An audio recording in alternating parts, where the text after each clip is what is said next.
It's time to do.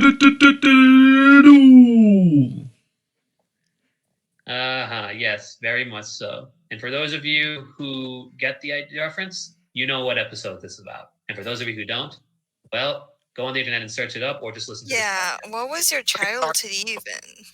this.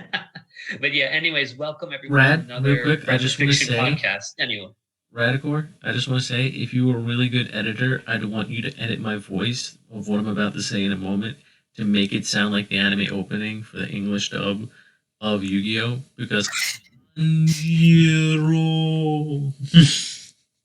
Oh my god. Okay, hold on. Maybe You could do get the something reference after. though, right?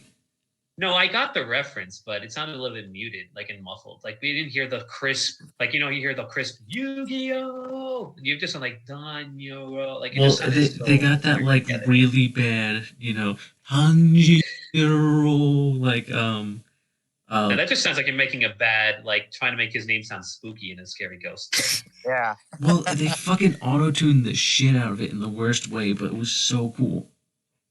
I'll try. I mean, we'll see. But You don't actually have to try. I'm just making a joke.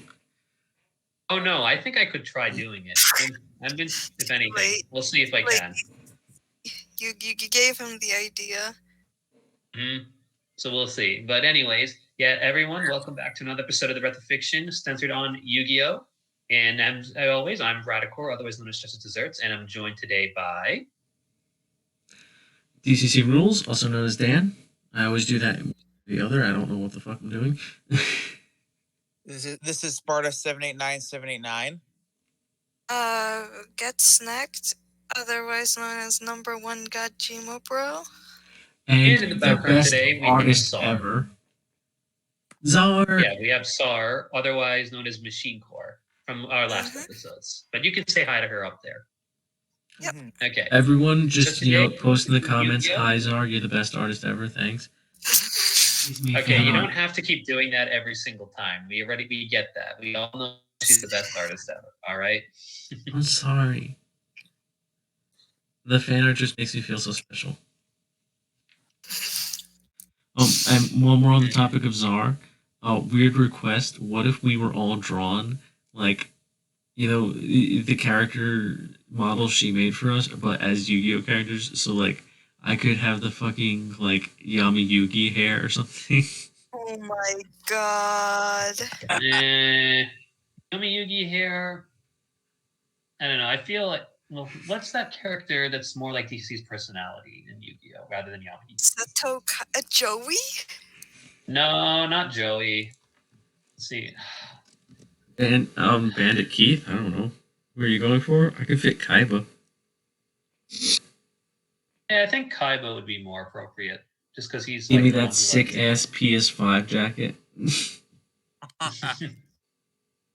Yeah, we could do. I think Kaiba was a lot of little girls. Make him Kaiba Man. Make him Kaiba Man the card, like the one I have in my deck collection. Like, Snack, you're the only little girl here, so why don't you tell us if that's true or not? But me? But Machine Core is here too. You said little girl. But wait, what? The youngest one here, you know that, right?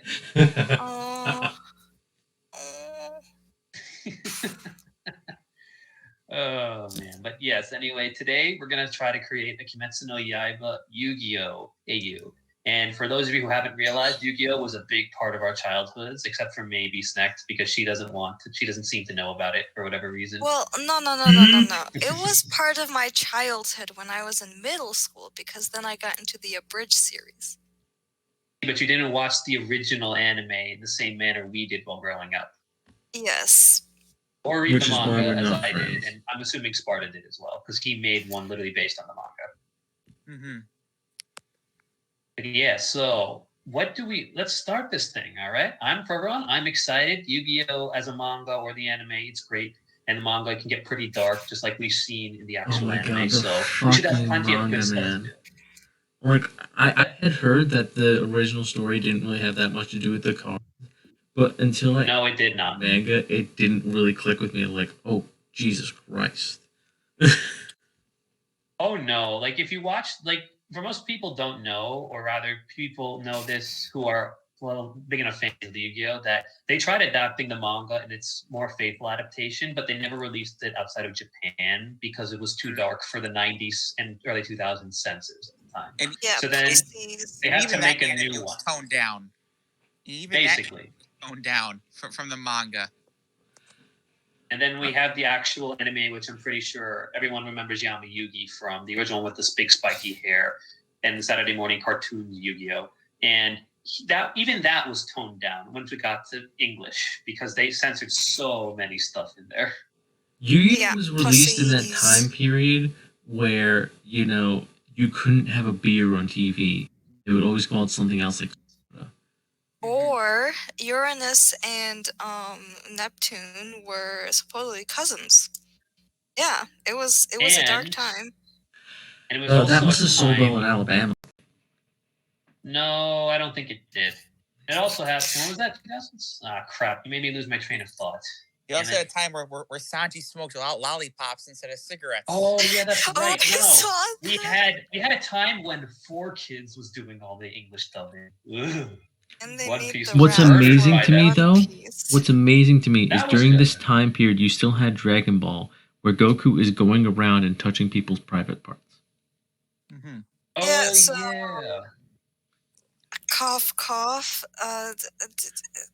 Well, I think the West showed Dragon Ball Z more than the original series, like when Goku was an adult. Like I'm pretty sure they brought over Dragon Ball Z and then they brought over Dragon Ball. They did. Dragon Ball Z was first, and then Dragon Ball. Yeah. So it was Oh probably god, Dragon the Ball fucking was Jelly much Donuts. later. SARS is quoting Brock. Listen, I can only forgive the Jelly Donuts for the drying pan. Yeah, even onigiri is like too inappropriate for kids. Hey, I don't know. that's still better Oh, than, come on. than what 4Kids did later in Pokemon. So there was a scene where an onigiri fell down a hill and Ash caught it, and 4Kids actually physically Wait, an changed the fish into a sandwich. Well, that's because they wouldn't have recognized. It wasn't so much as being a problem language-wise or image-wise, more than it was would kids know what that is in America anyway. Well, I mean, it's Pokemon. It's a fantasy world. You can have what the fuck are poffins? They won't show an onigiri, Poffins. but they'll show fucking poffins, which don't even exist in our world. Mind Look you. at that sandwich. Look at just how artificially it lands on the ground. There's like no 3D character like the onigiri. Just look It's at that. animated terribly. It looks like it's out of fucking God, It what's looks like a sticker. the Magic It School doesn't Bus? look like it's three-dimensional. Hey, It's don't insult the Magic School Bus by comparing it to this garbage. That was my Hey, Magic School childhood. Bus was great. How What are you dare talking you. about? It was great. I will admit. Yeah, towards the latter half of the 4Kids dub, 4Kids began changing Pokemon a lot more, and then they lost the rights to Pokemon. Hey, wait, whoa, Serves whoa, them whoa. right. 4Kids dubbed Kill. Oh wait, that's What If. I was about to be like, did Yeah, 4Kids 4Kids actually did not live dub that Kill long Kill. and I not remember it? Oh god. No. But Ugh. one last note I want to say before we get back on topic that I forgot for like 2 seconds. I'm just gonna keep vamping until I remember what the hell I was gonna say. Fuck. You're gonna keep vaping until you remember what to say? Oh, No, don't who do give I me look those like, peaceful Muichiro? memories. What? What looks like Muichiro? No, I have this running joke that Muichiro vapes. Probably Oh. does. I mean, they could use hemp stuff back then in Japan. They used hemp Thomas stuff back then. Jefferson. Therefore, Sarme is like historically accurate. So I Okay, mean, just yeah. But anyways, back to Yu-Gi-Oh. So, Sparta, do you want to start us off because you seem to be the most enthusiastic when we start talking about it? All right. I mean, I had my own ideas about it. I know you had your own ideas about it, Radicore, but I guess we can all. It's a discussion. It's fine. All right. So what I did was I created a plot outline for like what I called card games of Muzan, essentially. And basically, I tried to base the plot around a mixture of both Demon Slayer and the Yu-Gi-Oh manga. So series doesn't even start out with card games being played, because the manga didn't start out with card games being played, as you may know, Radicore. Mm-hmm. Yeah. So like before duel monsters became the big focus of Yu-Gi-Oh. Yu-Gi-Oh was basically mostly villain of the week, like bullies of the week or criminals of the week, where Yami Yugi or Atem or the Pharaoh Atem, spoiler alert, would play various random games against like someone that like bullied Yugi or hurt one of his friends or tried to steal money from him or something. But these weren't just regular games. These were fucking shadow games. And here's the thing. So most of these games were mostly normal except for the ending part. If the player lost, they would face a penalty game, in which Yugi would point at them, shout penalty game, and they'd suffer some very horrifying fate, essentially. Like being basically what everyone should know is that in the manga, Yami Yugi was not this like seemingly pretty cool big brother figure to Yugi. He was a guy who would deal out punishment if he needed murder. to. Yes. It's like Mother, I crave violence. Yes, Yami Yugi was more equivalent to, Doma. Absolute Justice. He was more close to Absolute Justice in One Piece than he was like pretty much Justice. Now, don't get me wrong. The people he did it to, they deserved it. They deserved it. They deserved it. Fucking deserved it. Yes, but they. Yeah. It was still kind of disturbing to see. Well, in the first chapter, Yami Yugi made a bully that threatened Yugi with a knife. He made him think that money was falling from the sky and made him go insane. In the second chapter, Yami Yugi made a guy go blind by turning his entire field of vision to mosaic like he was being censored. In the third chapter, Yami Yugi made a guy go deaf by continuously turning up the volume of his heartbeat. And in the fourth chapter, Yami Yugi, it's dark. Yami Yugi didn't use any shadow games at all and managed to trick an escaped inmate holding him and Teo, or as she's known as Anzu in the Japanese version, hostage. He tricked the inmate into setting himself on fire with a cigarette. Good. Yeah. Oh, okay. Sorry. You asked. You commented on how dark that sounds, and is this a children's show? This is the manga we're talking about, the original source material. Trust me. This is the stuff that was cut from the children's show. Basically. And before anyone mentions it, the reason why you might say that Yu-Gi-Oh is a card game, but I should mention that Yu-Gi-Oh in Japanese literally means king of games, not just a card game in essence, which is why you have a lot of these other games in the manga that aren't necessarily around dueling with cards. But the card game Yu-Gi-Oh was so fucking easy to monetize. It probably made them millions more than the manga ever would have. Exactly. I mean, that's why I started focusing on the card game after Duelist Kingdom. After Duelist Kingdom, they tried to bring it back to games of the week for a little bit with Dungeon Dice sponsor, but then they switched permanently to the card game in the manga. The Dungeon Dice Monsters was probably the only attempt of the anime most people remember to do what the original manga did to certain extent. Although, I will admit, I did like a lot of the Yu-Gi-Oh games that came out that branched off into different variations of the card monster game, like the egg one and the dice one, things like that. Mm-hmm. A lot of good. I mean, the dice one in the anime wasn't a bad idea, in all honesty, because I thought it was nice to have an element of strategy to, in essence. It was almost like chess in a way. Yeah. I will say that Takahashi did manage to get the end of the manga on his own terms. By instead of having a card game, he ended it on a RPG board game with Bakura, which is pretty interesting. RPG.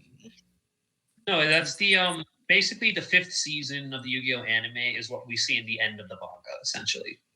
Yes, for that scene where you see Yami Bakura and then Yami Yugi sitting in front of like a table in some weird like blue plane. Remember that? Yeah, that's called the Shadowboard RPG.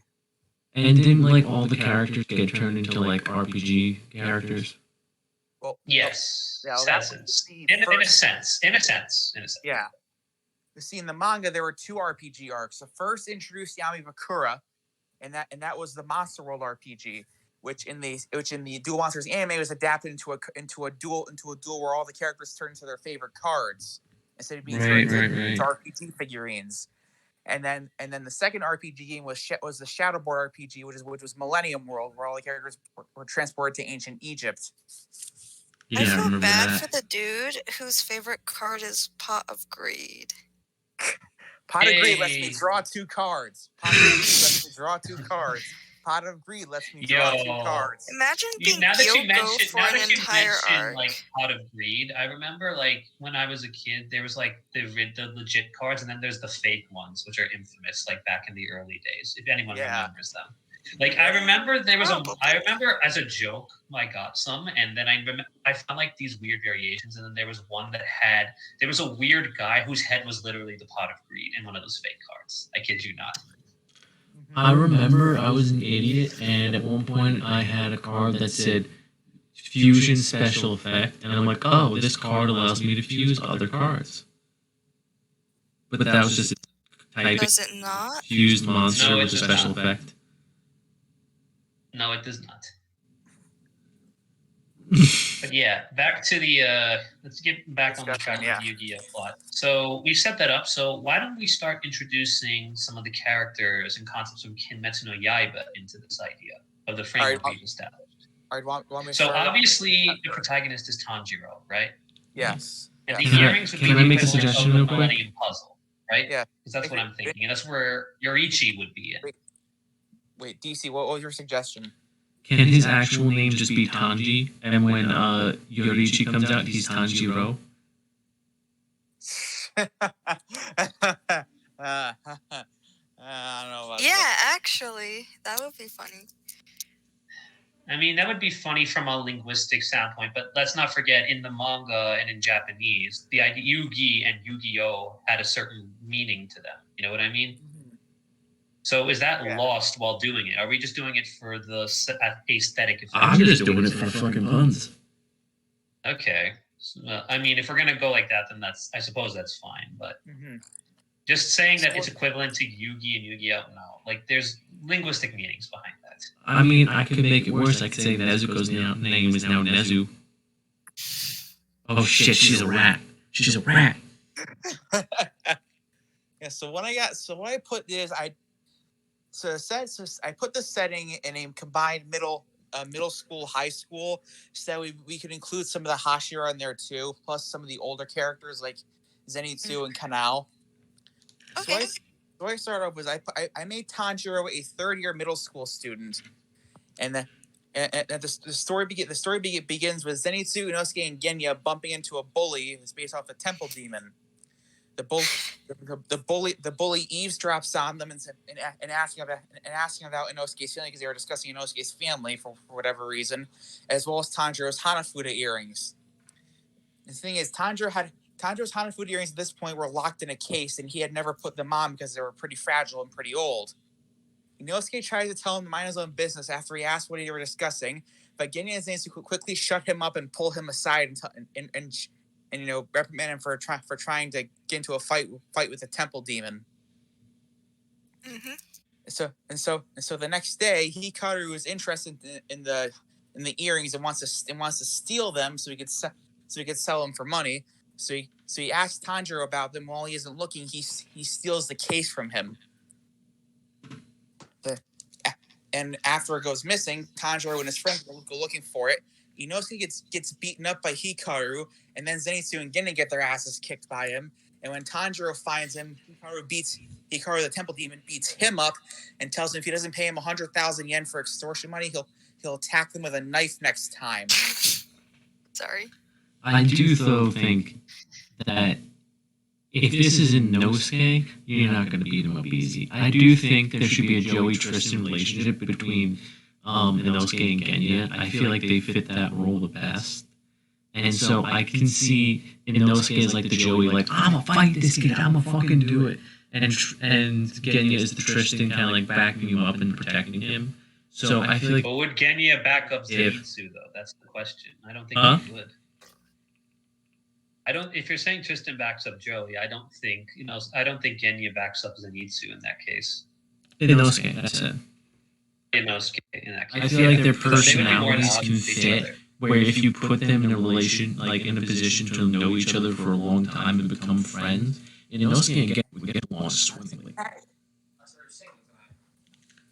But I'm just saying, I don't think you're going to beat up Inosuke easy, so I feel like it's more like if you threaten Genya and beat the shit out of him, then you leverage. Oh, you can try and beat me up. You can try and fight me, but your friend's gonna fucking die. No, that we're not doing that to Genya. I mean, I don't allow it. Genya's already gotten his ass kicked already, and threatened with a fucking knife. So Okay, fine. Genya, So yeah, after that, Inosuke would once probably again, be like, but shut up. also Genya itself is a punk, so you'd have to see about Yeah, that. but Genya is like a lot more reasonable than Inosuke. So our friend the Temple Demon accidentally did a little dum dum and left behind the case at school after beating up everybody. And Tanjiro finds it in a classroom while we're all looking for him to go get revenge on him. And Tanjiro feels this compulsion inside him to take the earrings out of the case and put them on. As soon as he does, he collapses and wakes back up as the other Tanjiro, which is actually Yorichi's soul. So yeah, basically the earrings are the Millennium Puzzle in this AU, and they have Yes. Yorichi instead of Yami Yugi. Yes. Yep. And so the other Tanjiro, whose name hasn't been revealed as Yorichi, but so you just refer to as other Tanjiro at this point. He goes and finds Hikaru before the rest of Tanjiro's friends and challenges into a shadow game involving 200,000 yen and a knife. Because as it turns out, Inosuke had told Tanjiro's parents about what happened. Uh-oh. And put 200,000 yen in his backpack so he could try to pay Hikaru off. But what Tanjiro does, he splits it into 2 stacks, places it on top of each player's hands, and they have to stab the money without stabbing their hand, and however much they collect is however much they get, and whoever. Oh my god! And that's actually a real game from the first chapter of the Yu-Gi-Oh manga, by the way. My god! I'll try pulling up some stuff. Oh my god! And knife Yu-Gi-Oh. I have some manga panels from the Yu-Gi-Oh manga. Oh yeah, I mean, like, it's not surprising, because, like, even in the Pokemon manga, they had Misty have huge-ass tits, even though, you know, she is a 10-year-old. Yeah, that's a bit yikes, but... Who is this man? Oh my god. He stabbed his hand. Kazuki Takahashi put this disclaimer on the bottom. If you try this at home, you're stupid. Yeah, you know, it's bad when, like, they have to put warnings in the series. Don't try this game at home. I think Do you think they posted that warning before or after the initial release? I think he put that warning in the initial chapter on Weekly Shonen Jump, because I think he did that for a couple other chapters where the games were actually realistic that you could actually do at home. Also, he says, "Don't try us at home. If you do, you're stupid." Can we just take a note of how like sadistic Yami Yugi looks in this panel? Just look at his face and think about all the time. Oh yeah, he doesn't look any Yami like Yugi's deranged. face in the manga was terrifying. Yeah, dude was no. Oh, by the psycho. way, if anyone watching this and sees this knows, this person right here, Tetsuo, if I'm not mistaken, I'm not mistaken, yeah, he's the security chief from the 5Ds anime. If you know that one, yeah, because maybe that people for those of you who got into Yu-Gi-Oh later, maybe and grew up with that anime, you would recognize this face. I'm assuming.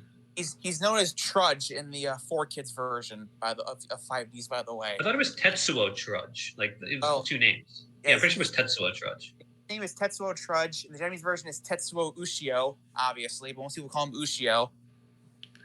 Listen, I'm just not watching anything with 5Ds in it. Hey, 5Ds was good in its own way, okay? I fight you on that one. Anyway, hey man, you can fight me over 5Ds. Go ahead. You'll win. You win. You can have all the Ds you want. So after all that, obviously Hikaru gives into his greed and he tries to stab Tanjiro, but Tanjiro jumps out of the way and inflicts a penalty game on him where he makes him see money falling from the sky. But the difference from the Yu-Gi-Oh manga is that when he tries to grab the money, it disappears, causing him to start crying and go insane. Serves you right, bitch. So Well, Tanjiro, he does better though. He does get better though Yeah. after a while. Okay, so fine. don't worry. It wasn't permanent, but he did get punished for a while. and also heavily He starts embarrassed hearing him, that obviously. song that makes him realize that it's okay. It's not about the money, money, money. Ain't about the money, money, money.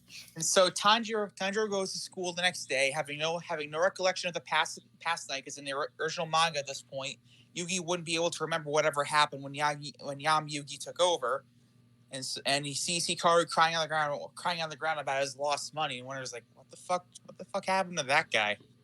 And he and Inosuke decided, you know what, he suffered enough punishment. He's now embarrassed in front of the entire school, and they decided to go on with their day. And so from that, I just imagine they're like, okay, let's go on with our day. Wait, hold up. Kicks him in the head. Okay, we're good. and so from that point on, the story kind of goes into like a villain of the week, as it did in the Yu-Gi-Oh manga. You know, Tanjiro faces like criminals and bullies with various games and whatnot. However, and this is where the Demon Slayer part of the plot takes over. Well, the Demon Slayer part of the plot takes over when Rui starts going to school with Tanjiro, Inosuke, and Zenitsu. Now, there isn't an exact Kaiba equivalent in my own plot right up at the AU, because I'm trying to mix multiple plot points in here.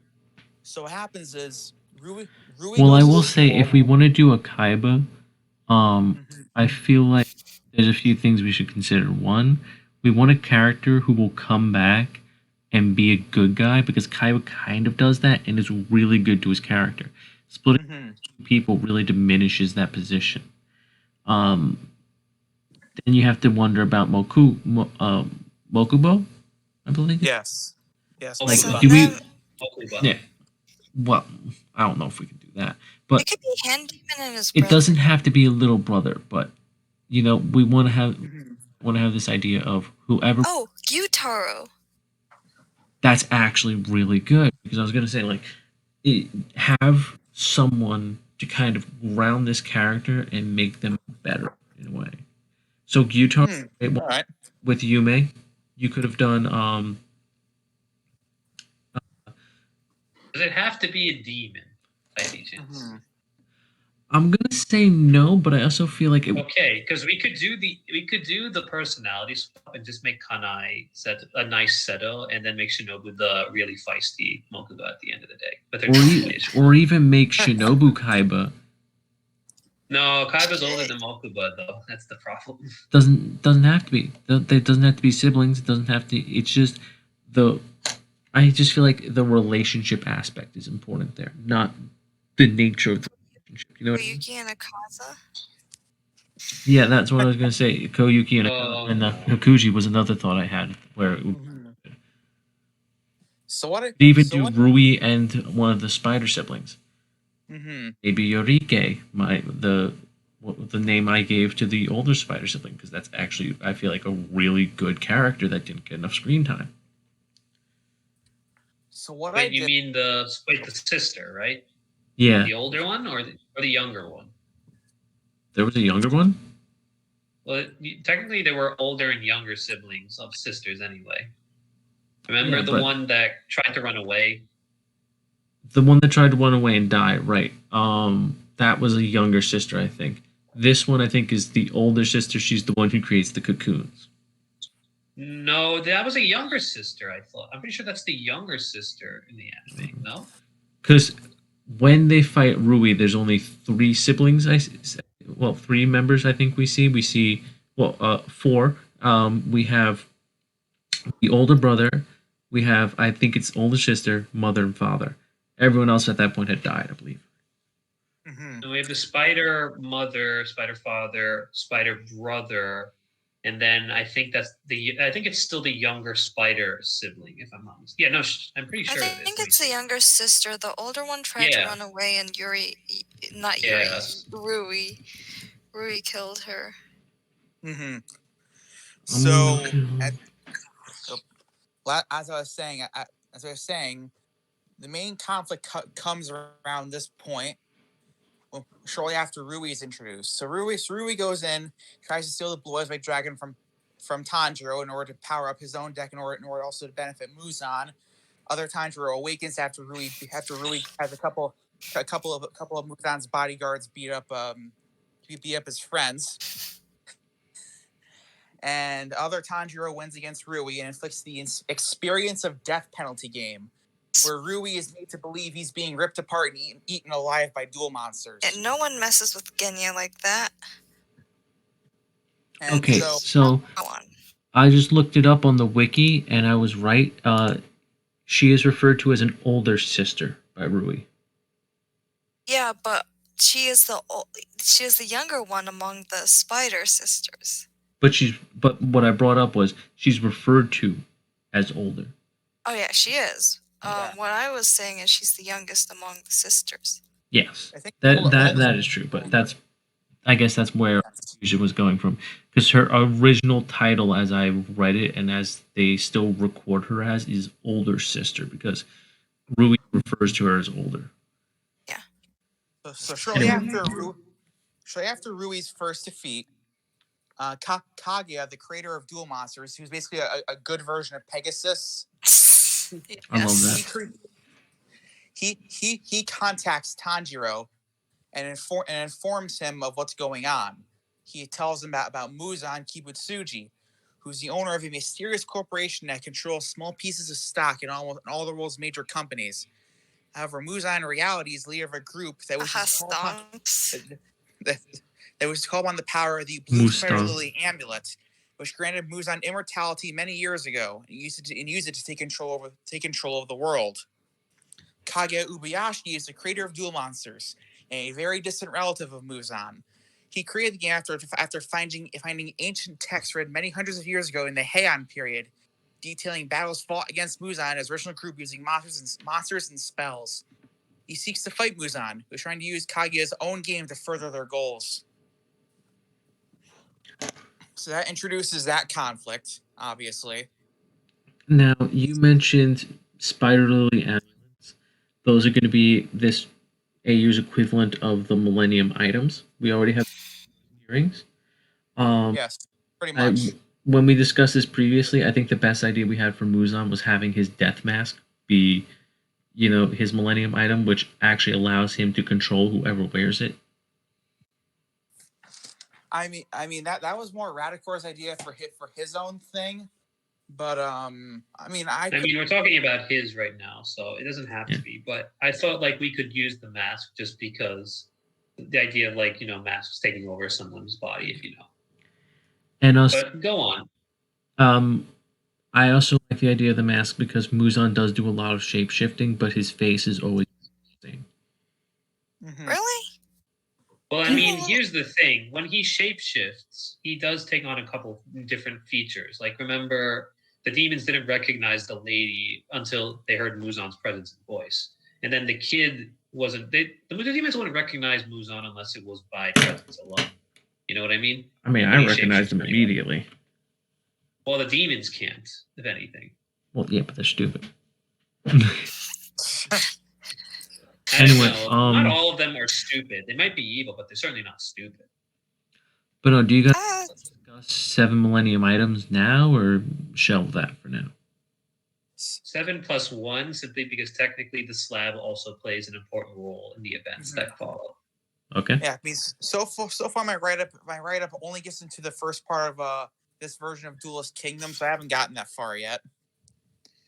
So what happens is, after a couple more Villain of the Week episodes or chapters or whatever, one of Rui's older sister comes back and challenges Tanjiro to a game of Capsule Monsters chess, based on the game with Mokuba, obviously.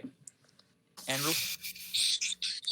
other Tanjiro wins against Rui's older sister and inflicts a penalty game on her that makes her think she's being trapped inside a Capsule Monsters capsule, pretty much.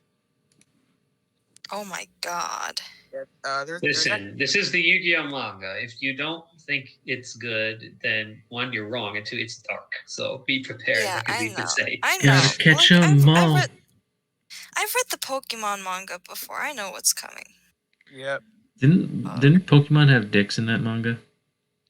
Oh yeah. Here. Pokemon also had deaths in that manga, if you were paying attention as well. And Yeah, but that's a good titties. thing.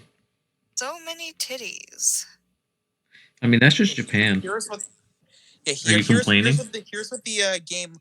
Here's what the penalty game looked like for Mokova, and also for Rui's sister, by the way. Essentially. Oh no. Mario's dick. Oh my god. Not dick, dick kick. The kick. So anyway, after that, Rui. They show the chapter where Rui has a nightmare about his original penalty game with Tanjiro because he's been having recurrent nightmares about the experience of death for a long time, and during that time, Muzan authorized him to use a warehouse he owned to build the ultimate game center, just so he could kill Tanjiro in revenge. And he baits Tanjiro and his friends into going there by kidnapping Tanjiro's father and forcing him to duel him at that warehouse game center. During the duel, Tanjiro's father uses the Blue Eyes White Dragon, but then Rui pulls out 3 of his own and defeats him, and then he tears up Tanjiro's Blue Eyes White Dragon, and then subjects him to the experience of death through a simulation that almost kills him. Oh fuck! Poor Tanjiro. But boy, you gotta take one for the team, man. Yeah. Now, I just have a question. How well was this executed? Was it masterful? Wait, what was this? What was the question? He's asking how well was the game we're talking about executed. So basically, how well do you think it was done, or do we think it was kind of sloppy? Wait. Tanjiro's duel against Rui? Like, what game are you talking about? I think they meant in the series. Like, what DCC just said in the chat, I think he was trying to make a pun, but it flew over everybody's head. Oh. I see. Executed. Lol. So funny. No, that's not the pun. I didn't really get that until you mentioned it. So. Yeah. So the 8 players now trapped in the game center warehouse are Tanjiro, Nezuko, who are both given decks of cards by their fathers to go get revenge on Rui. Tanjiro, Nezuko, Zenitsu, Inosuke, Genya, Kanao, as well as Giyu and Shinobu. Shinobu is a 3rd year in high school, and Giyu is in college at this point, by the way. College kid. And so happens is, so Kanao and Zenitsu are 1st years in high school. Inosuke and Tanjiro are 3rd years in middle school. Aoi's a second year in high school, and Nezuko is a 2nd year in middle school, by the way. Also, Oh my god. Also, Kanae is in college too, but she isn't introduced until a bit later. Okay. And she dies. No, I'm kidding. Where am I? Well, what follows next is known as the Spider Games arc, where Rui essentially torments all 8 of them through a series of 10 different games, and as the games go on, each member of the group dies until only Tanjiro is left. And that's the story ends. Main character plot armor. Though what happens is all the 7 that died get revived at the end because Rui was killed, but we'll get to that. We'll get to that later. So the first game is an 8 versus 8 laser gun battle involving laser vests that will actually electrocute you to death if you lose. And it's heavily stacked against them because they're going up against 8 ex-soldiers and police officers with actual military and police training. They somehow win, but not before Genya gets electrocuted and then kidnapped. No! Oh my god! They probably win because Inosuke just runs in there and starts punching people. Pretty much. And then What Kanao happened with was- her amazing eyesight just sniping people, So what happened was, running too fast for them to hit. Inosuke climbed the top of a wall, ambushed one of the guys, stole his gun, and then went like double guns like Kimbo on everybody essentially. I am king of the laser tag. The second game involves the remaining 7 members going through a haunted house with multiple stages, with the second game in the haunted house being a haunted train ride to said house where all 7 of them are locked in electric chairs. If any of them make a noise, they will be again electrocuted to death. Zenitsu's only okay because he just passes out. Well, it actually happened in the Yu-Gi-Oh manga, by the way. Joey or Jonochi almost screamed when this actually happened in the manga. He passed out halfway through and saved everyone. So basically, the idea is in Saw, pass out and you live. Pretty the last much. movie. Zenitsu just wakes up and is like, "Wow, I had the craziest dream." Oh, it was real. So all 7 of them managed to make it through alive, but the conductor is pissed that not a single one of them screamed. So the conductor pulls out a real gun and tries to shoot them. Zenitsu takes a bullet for Nezuko and dies, but then Shinobu wrestles the gun from him and shoots the conductor. Good. All I have to Get say him, to that girl. conductor incel is, if you can't make someone scream, it's because you're not doing it right. Well, Shinobu did almost scream, as well as Kanao almost screamed too, but they managed to hold it in. Giyu must know what he's doing. Oh my god. So they get to the haunted house, and there's now only 6 members left. They encounter the third game, which involves a game with a serial killer armed with a long knife. A literal serial killer that Rui hired, who had escaped from prison. Hired? He didn't pay him money. Why should he pay him money in this AU? You just say, like, you have a chance to kill kids. You can do it. Work for me. And then he just said, yes. That's not Them hired. kids. Yeah, they'll pay him. Why not? And what Actually, happens? Killer, do you like serial kids? killer- Yes, they taste great with garlic powder. So what happens is the serial killer. What happens is it's basically like a hide and seek game throughout the haunted house, and unfortunately, Inosuke gets caught. I can't remember if Kanao or Inosuke did it. Actually, I found it. Kanao gets caught by a serial killer and gets stabbed to death by him. Rip. Tanji Kana. Kana, rip. Wait, never mind. It was Giyu. I changed it. Oh, that's even worse, man. Now Gyushin a rip. Yeah, Like, Giyu just, like, Yeah. turns around for a second and everyone leaves, and he's just like, "Wait, where's everyone?" And then, like, the serial killer comes up and he's like, "Hey, do you know where my friends went?" He's like, "You'll meet them soon." Shank, shank, shank, shank. This sucks. Nah, Gyu's more smarter than that. Yeah. So what happens is Giyu gets stabbed to death by the serial killer, but the other 5 of them manage to escape. Manage to escape the house. Me. But when they escape the house, they can't go back inside to try and rescue Giyu, and they have to hear him get stabbed to death.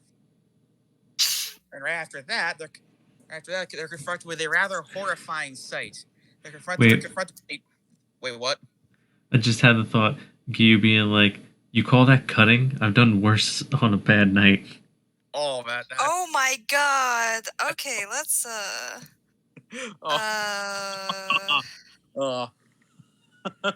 not make references to that kind of stuff. Okay.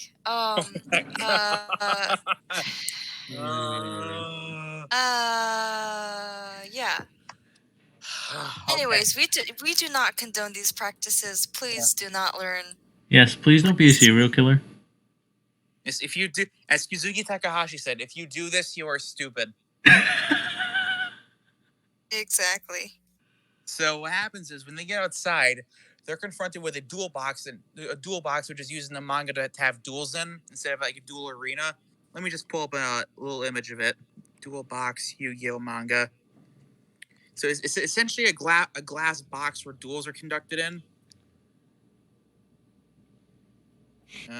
Just picturing, like an old timey duel. So two people walk into a glass box, turn around, and then just all of a sudden turn around and shoot each other. But it just shatters the glass, and they just get shredded. So basically, it's a table, and the monsters will actually form around you and attack the other monsters like above you, essentially. Oh my god. So what happens is they find a duel box, and they find Genya's strung up corpse inside the duel box. No. Being used as a puppet. Is he cut in half? He's actually, no, he's not. He's being used as a puppet by Rui's adoptive mom. Oh my god. Why would you do this to him? And he's not even bifurcated. Nezuko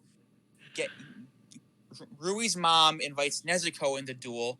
Nezuko wins, and then as soon as Nezuko leaves the box and is able to continue, the box fills with cyanide poison gas and kills Rui's mom. Bro. Guess she's Okay, not I enough. believe that. And so the fifth game, around the fifth game now, involves a 2v2 battle suit game.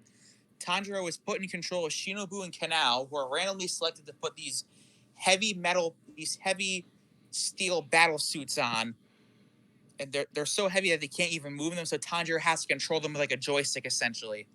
And they're selected to face off against two former wrestlers hired by Muzan and controlled by Rui's older brother. The battle is fierce, and Shinobu gets her neck broken by one of the wrestlers. But however, Inosuke steps in to take her place, and then Tanjiro manages to win by inputting a button combo on his keypad that allows Kanao and Inosuke to knock out but not kill both of their opponents, who are then electrocuted to death by Rui and Muzan for losing. Tanjiro just goes up, down, left, right, A, B, start, and then Inosuke goes, Pegasus! Rui's brother is also electrocuted to death for losing by Rui and Muzan. Yeah, Rui doesn't really like his family too much, I guess. He kind of views him as expendable. Quick question about the brother. Family. Does he have a spider body? Is he a cripple, or is he normal? Normal, but with his spider body head.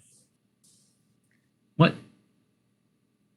He doesn't have a face, basically. He's just got a spider body.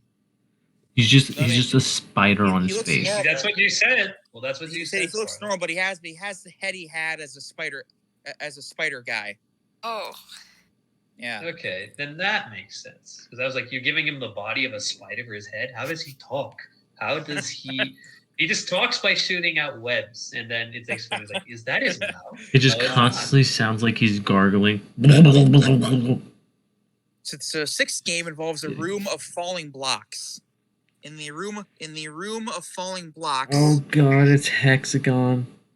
In the room of falling blocks, Inosuke gets trapped when part of his when part of his shirt, which is like unbuttoned and like flowing out and stuff, it gets caught between two blocks and it gets crushed to death by another block.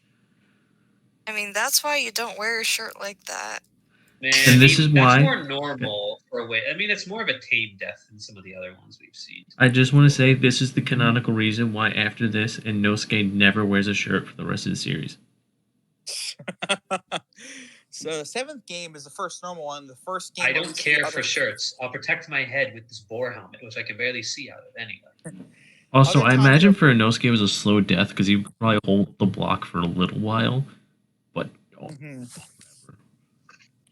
So other Tanjiro finally wakes up, reveals himself to whoever's left in the group, which consists of, at this point, Nezuko, himself, and Kanao, because everyone else is already dead by this point.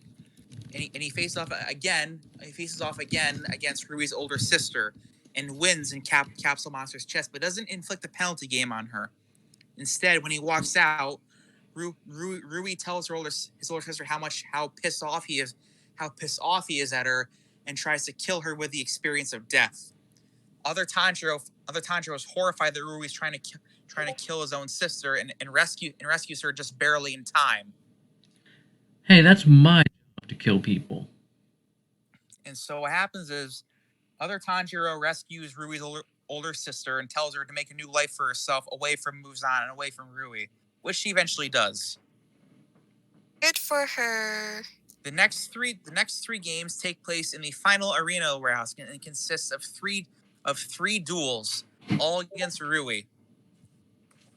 In the first duel, Kanao is defeated by Rui and then killed. And then Nezuko goes up against Rui and she gets killed as well. And then Tanjiro's finally, got to be pissed at this point. His sister's dead. and another. Oh yes, he is. Other Tanjiro finally goes up against Rui all by himself with virtually no support. He's all alone. There's nobody else watching the duel. There's nobody but just him and Rui. Over the spirits who are there, but Tanjiro can't tell are there. Over the course of the duel, Rui ends up pulling out all three Poisonite Dragons, just like in the Yugi versus Kaiba duel. And eventually, Rui tells other Tanjiro that he is going to draw your last card because once it's my turn, I'm going to kill you. Tanjiro Exodias him.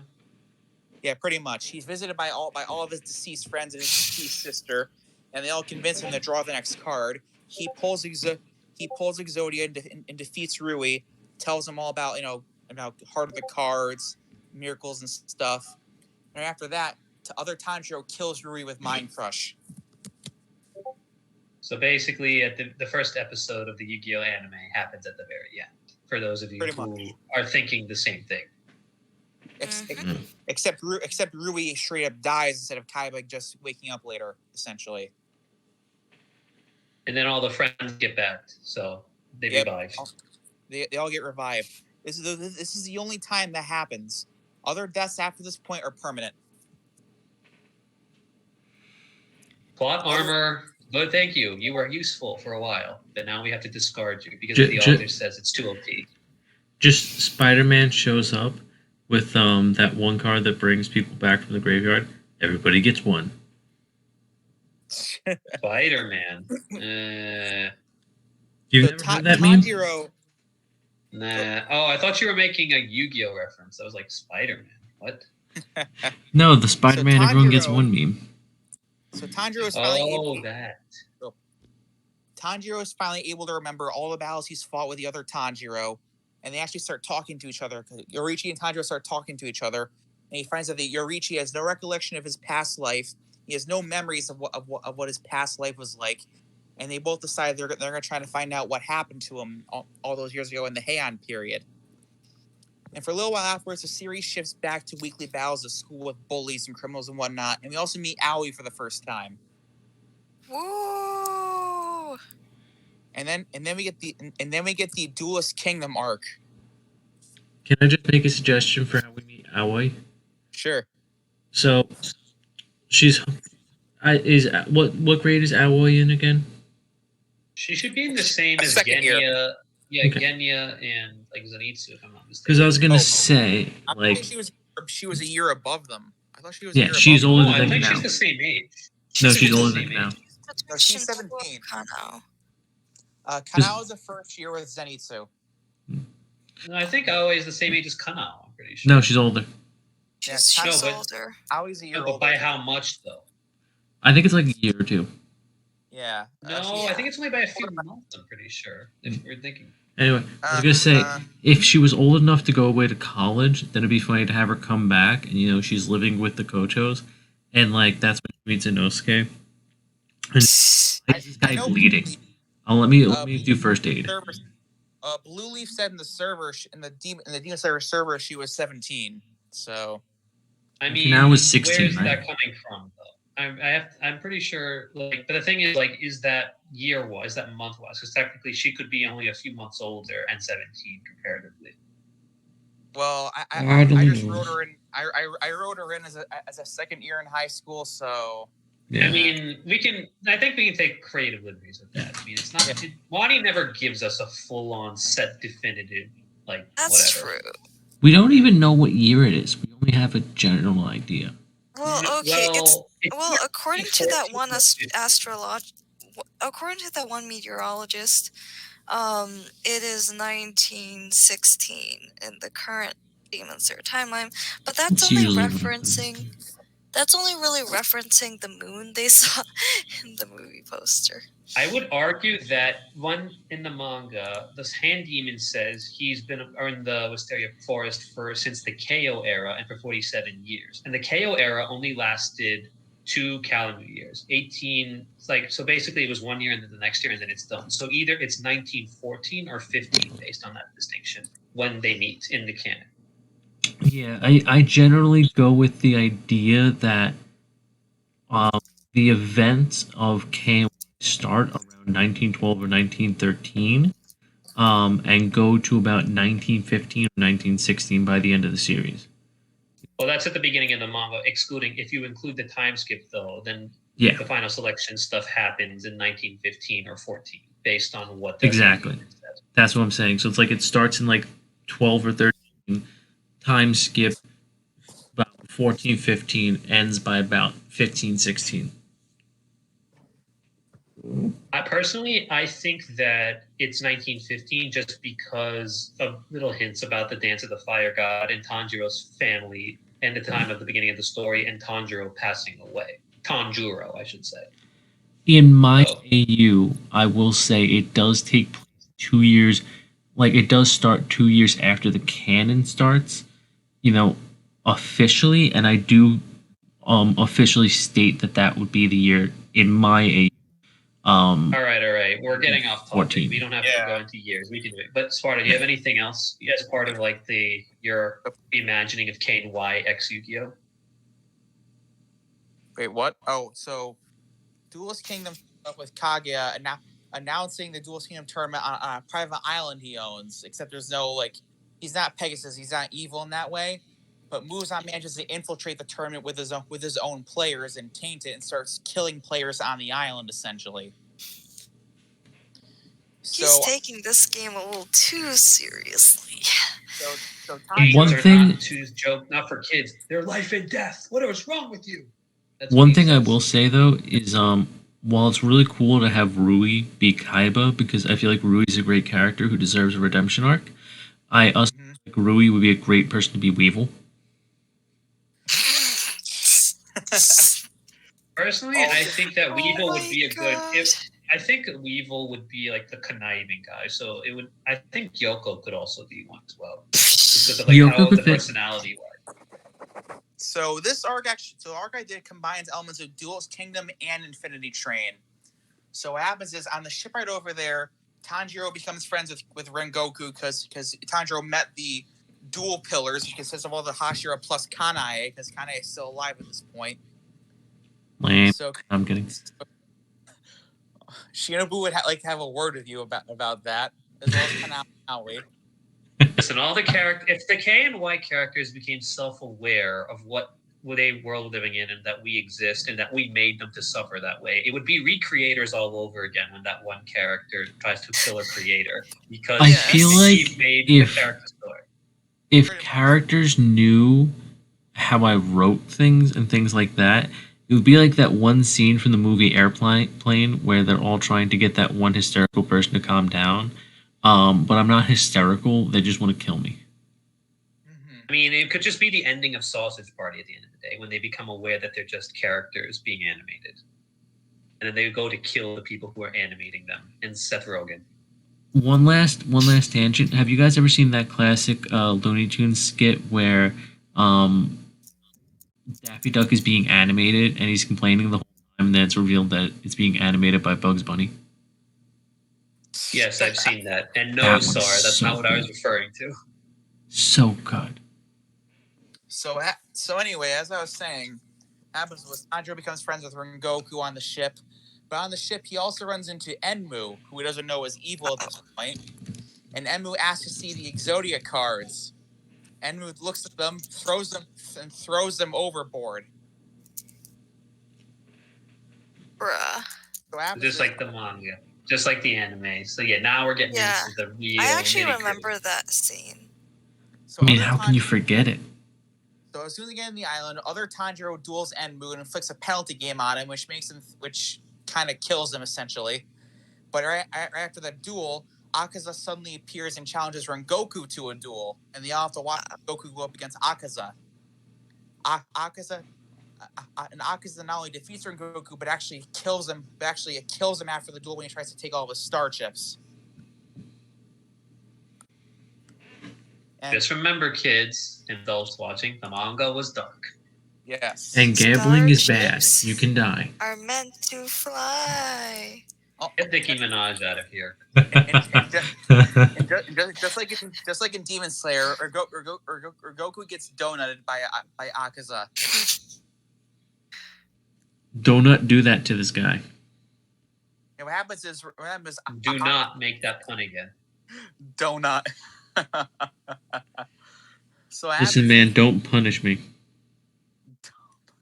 No, I do not. I do not think I will. Oh my god, this is so bad.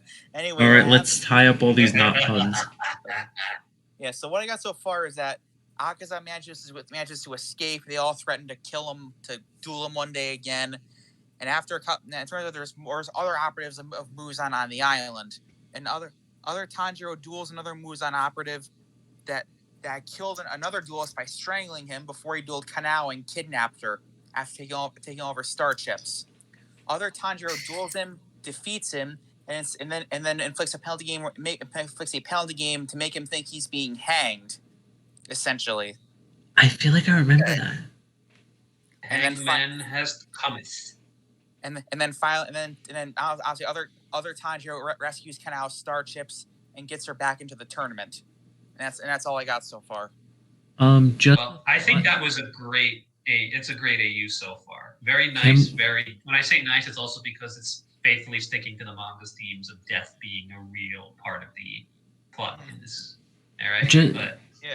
Just comparing two characters in my head, what are your thoughts on Bandit Kyogai? That sounds like it could work. Because they're both like disgraced characters who are aggressive and trying to prove themselves. Yeah. Oh my god. You do realize that Bandit Keith or Bandit Kyogai is basically just a commentary on Americans being inferior to Japanese, right? In America. Exactly. But yeah. It took me forever to realize that, to be quite honest. Like, that's what it is, and that's what Japanese manga does a lot. There's a voice in my head, and it's French, the exact opposite of American. Get out of my head. Fine, I'll admit it. I'm actually Canadian. Is that what you wanted, you bastards? It's ironic. No wonder because he's such a failure. A lot of French comes from a lot of English comes from Old French. So that's interesting. Yeah. Well, but anyways, I think that's a great story, Sparta. But if anything, does anyone want to say, like, because we only talked about here, I think that we can end it here for today. How's everyone else thinking? Exactly. I was thinking the same thing. But here's a thought before we end. Do we want to do one focus more on the anime, the original anime anyway? Because we kind of didn't get to that. Because I know we had a thing we were talking about earlier in the DMs. Remember? I feel like there's no real point in trying to make it more like the anime or the manga, but rather to look at the series as a whole and try and see the best middle road. Because is it more about KY or more about Yu-Gi-Oh? If you're just trying to, put KY characters in Yu-Gi-Oh, then go ahead and do the anime version.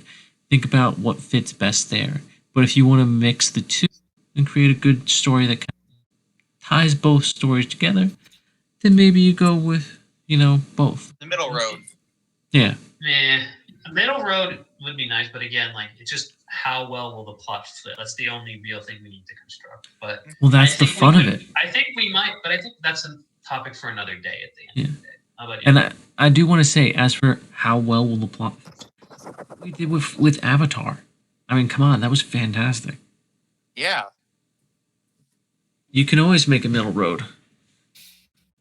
I don't know. Some middle roads are better than others. But anyway, I think that's enough for this episode. So, any last thoughts? Because anyone else want to speak about Sparta's AU and the Yu-Gi-Oh in general?